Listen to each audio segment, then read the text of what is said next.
அடுத்தவங்கிட்ட இருக்கிறத வச்சு அவனை கொஞ்சம் நேசிக்காதீங்க, அடுத்த நபரை அப்படியே நேசிங்க.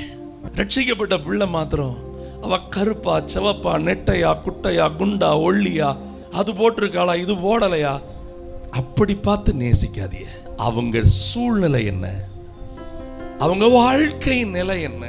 ஏன்னா நம்ம ரட்சிக்கப்பட்டவங்களுக்கு கொடுக்கப்பட்டிருக்கிற பெரிய வேலை என்ன தெரியுமா? ஒருவர் பாரத்தை ஒருவர் சுமந்து கிறிஸ்துவின் பிரமாணத்தை என்ன பண்ணுங்க.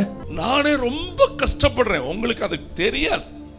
இப்போ நீங்க எப்ப முடிப்பீங்களோ நான் போயிட்டு எனக்கு அத்தனை தலை மேல பிஸி இருக்கு, ஏன் பாடே பெரிய பாடு அப்படிங்கிற நிலையில இருக்கிறவங்கள தான் கர்த்தர் சொல்றாரு, நீ அதை என்கிட்ட கொடுத்துரு, உனக்கு நான் ஒரு வேலை கொடுக்கிறேன். என் நுகம் மெதுவாயும் என் சுமை எப்படி இருக்கும், லகுவா இருக்கும். இந்த கிறிஸ்துவின் ஐக்கியத்துக்குள்ள நீ உன்னை சரிபடுத்திக்கொள்.